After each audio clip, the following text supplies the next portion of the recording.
नमस्कार, Sandeep Kumar JBG channel पर आपका हार्दिक स्वागत है। मैं हूं आपके साथ संदीप कुमार, या फिर कह लीजिए कि संदीप नाथ, गांव तिगरी शाहबाद मारकंडा से। बाबा इच्छाधारी नाग की कथा शुरू करी हुई है। 5 भाग अभी तक मैंने अपलोड कर दिए हैं। आज 6ठा भाग आपके सामने लेके आया हूँ। उम्मीद करता हूँ कि आप वीडियो देखते हैं और आपको कथा समझ आ रही होगी, अच्छी लगती होगी। इच्छाधारी नाग की कथा अब कहाँ पहुँच गई है कि कौडू शाह बंगाला जो कुरली के पास ही जिसने डेरे लगा रखे थे, 7 फरवे अपने चेले के पास से कुम्हारों के घर से उसने मंगवाए हैं। 7 फरवे लेकर के अपने 360 चेले को लेकर के साथ में वो उस जगह पे चला गया जहाँ पर इच्छाधारी नाग की वो बम्बी थी, जिस बम्बी के अंदर नाग और नागण दोनों के दोनों विराजमान थे। और उस बम्बी के चारों तरफ 12-12 कोस कौडू शाह बंगाले ने पहले से ही कील दिया था, ताकि अगर बम्बी से बाहर कहीं इच्छाधारी नाग निकले तो कहीं भाग ना जाए। यानी एक लकीर चारों तरफ 12-12 कोस तक लगा दी थी कि लकीर से बाहर ना जा सके। तो अब देखो, जो फरवे थे बम्बी के ऊपर चारों तरफ रख दिए थे। अपने चेले शिवानंद को कहा था कि बच्चा शिवानंद, जिस टाइम भी इच्छाधारी नाग बाहर आकर के फुनकार मारेगा ना, तो आपको क्या करना है, ये फरवा एकदम उसके आगे कर देना है, बम्बी के आगे।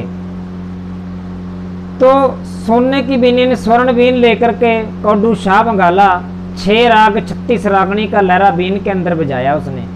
अब जब बीन बजाई है, उधर इच्छाधारी नाग और नागण आपस में विचार कर रहे हैं। नागण के आंखों से आंसू चल रहे हैं और एक घबरा रही है पूरी तरह से, दोनों के दोनों घबरा रहे हैं कि आज जो बिछड़े जोड़ी मतलब उनके आपस की बिछड़ जाएगी।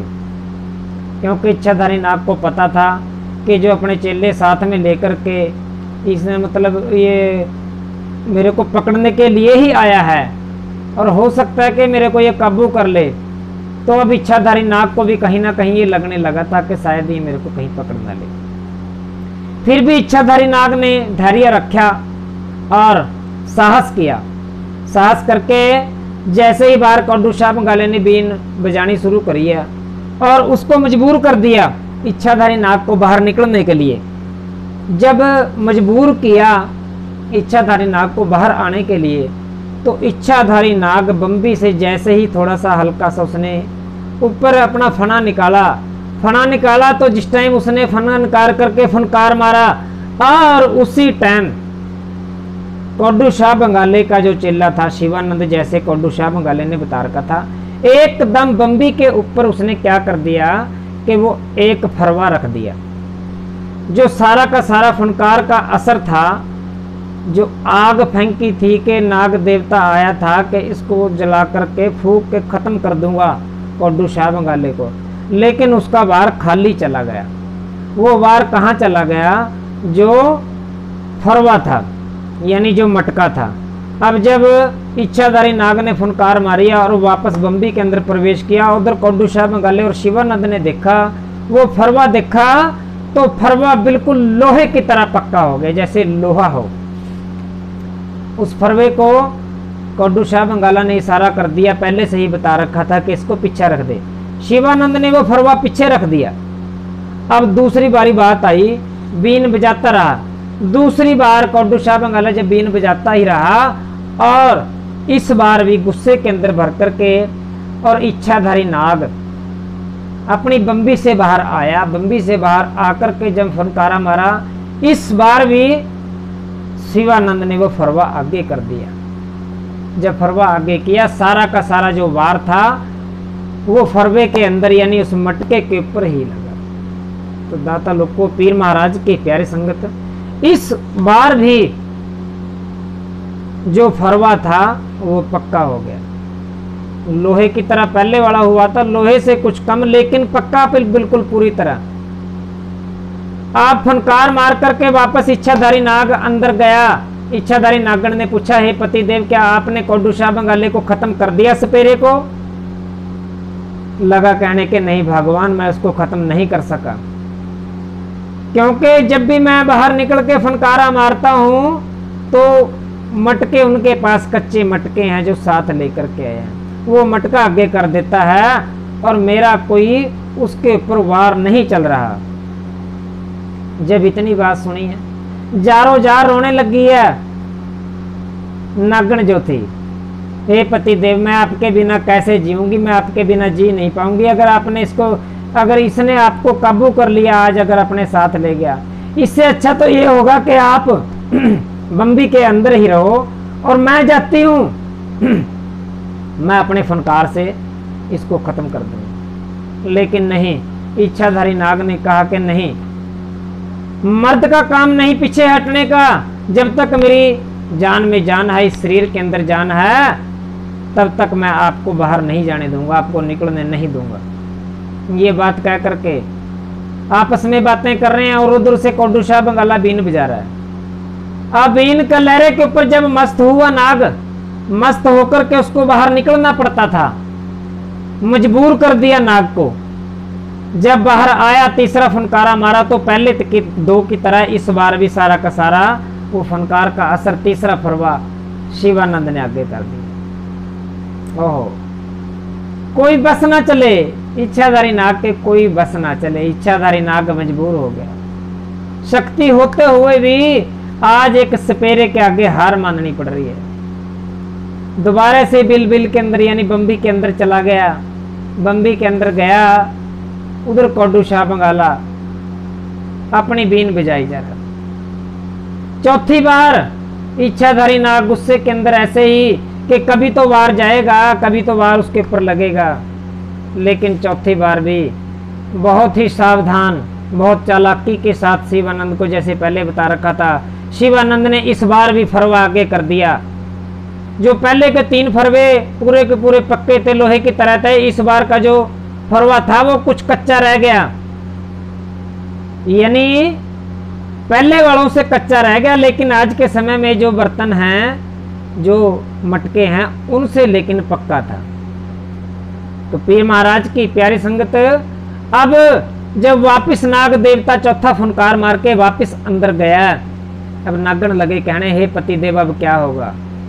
लेकिन लास्ट तक भी नाग देवता ने हिम्मत नहीं हारी, डटकर मुकाबला किया। लगा कहने के, हे भगवान, आपको घबराने की कोई जरूरत नहीं है, कुछ नहीं कर सकेगा ये हमारा, कुछ नहीं कर सकेगा, मैं इसको खत्म करके रहूंगा, आप बिल्कुल भी मत घबराओ, आंख से आंसू मत गिराओ, धैर्य रखो। उधर वो सांत्वना देते हुए इच्छाधारी नाग अपनी रानी को, नागन को, और उधर कौडू शाह बंगाला बाहर बीन बजाते हुए, और 5वीं बार मजबूर होकर के, जिस टाइम 5वीं बार बाहर आकर के फनकारा मारा, इस बार भी फरवा आगे कर दिया शिवानंद ने। इस बार जो फरवा देखा और नाग देवता वापस अंदर गया, तो इस बार फरवा पक्का नहीं हुआ। आपने देखी होगी जैसे 2 ईंट होती है, पिल्ला घड़ा जैसे होता है, पिल्ला मटका जो होता है, कुमार आपने देखा होगा जरूर, वो पिल्ले घड़े की तरह मटका रह गया। जब वापस गया, नाग देवता के कहीं न कहीं अंदर एक भय उसको भी लगने लगा था। अब अपनी नागन को समझाने लग गया कि हे भगवान, अगर कहीं ऐसी नौबत आ जाए कि आज मेरे को अगर ये सपेरा अपने साथ पकड़ के लेके चला जाए, तो आपको घबराना नहीं है। ऐसा ना हो कि आप मेरे बिना कुछ कर लें, आपने प्राण नहीं त्यागने हैं। मैं मरते दम तक मैं आपको वचन देता हूं कि मैं वापस जरूर आऊंगा, जितने जी आपके पास वापस आऊंगा, आपको घबराने की कोई जरूरत नहीं है। आपको डटकर मुकाबला करना है हालात का, जीना है आपको। और उधर कौडू शाह बंगाला बीन बजा रहा है। बीन का लहरा जब लगाया, 6 राग 36 रागनी का लहरा। इस बार जब नाग देवता 6ठी बार फुनकारा मारने के लिए बाहर आया, तो इस बार जो फरवा था वो दोम से भी पिल्ला रह गया। जैसी दोम ईंट होती है, पिल्ला घड़ा होता है, पिल्ले मटके से भी कच्चा रह गया अब की बार। और नाग देवता वापस बम्बी के अंदर चला गया। अब देखो, सोच समझ के, यानी कितना उसको पता था, कौडू शाह बंगाले को अच्छी तरह पता था। वो हर चीज के अंदर माहिर था, अपनी कला के अंदर वो भरपूर था। उसने बहुत से नाग पकड़े थे, लेकिन कभी इच्छाधारी नाग नहीं पकड़ा था। लेकिन उसको पता था कि इसका जहर और इसका वार कहाँ तक है। कहाँ तक ये मेरे साथ लड़ाई कर सकता है। इच्छाधारी नाग के बारे में इसको पता था। छठी बार जब फुनकारा मारा और वापस गया, इस बार वो घड़ा बिल्कुल पिल्ला रह गया, बिल्कुल कच्चा रह गया। और उधर नाग देवता को भी ये पता लग गया कि मेरा भी जहर खत्म होने वाला है, मेरे पास अब कुछ नहीं है, मेरे पास अब कुछ नहीं है। ज्यादा से ज्यादा एक बार मैं और फुनकारा मार सकता हूं। मेरे पास 5% ही सिर्फ वार बचा है, जहर बचा है, उसके बाद मैं खाली हो जाऊंगा। लेकिन नागगण को वो बार बार फिर भी वही समझा रहा है कि आपको घबराना नहीं है, मेरा ये कुछ नहीं कर सकता, मेरे को ये काबू नहीं कर सकता। यही बात उस बोलता रहा।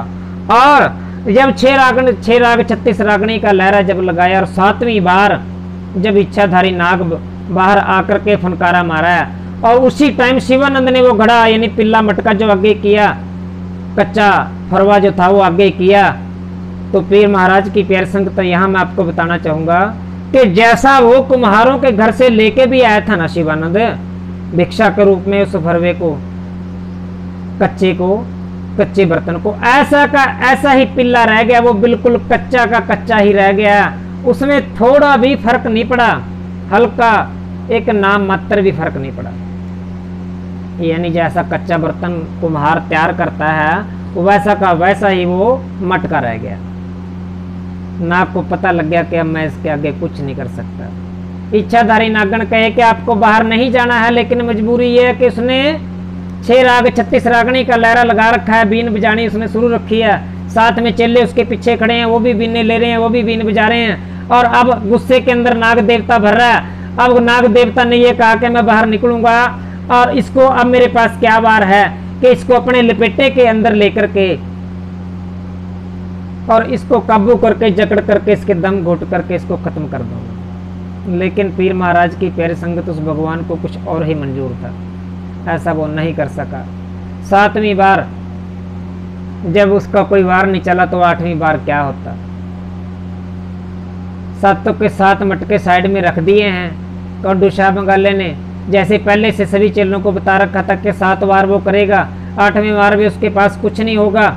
एक विधि विधान के साथ जैसे ही नाग देवता अपनी बम्बी से बाहर आया, एक विधि के साथ उसको पता था कैसे इसको पकड़ना है। एक लाल रंग का वस्त्र, लाल रंग का कपड़ा एक इच्छाधारी नाग के ऊपर पाया, और उसी टाइम शिवानंद चेले ने इच्छाधारी नाग के ऊपर गिर गया। दाता लोग को पीर महाराज की पैर संगत बीन बंद करके एकदम के अंदर गांठ मार दी, कपड़े को गांठ लगा दी कड्डू शाह बंगाले ने, और गांठ लगा के इसको क्या किया कि अपने हाथ से पकड़ करके पटारी के अंदर बंद कर दिया। ओहो देखो, इतनी शक्ति वाले कहते हैं कि इंसान के ऊपर वक्त पड़ गया। वक्त तो उनके पास भी पड़े हैं, टाइम तो समय का जब चक्कर चलता है, समय एक बहुत बलवान है, समय बलवान है। जब समय का चक्कर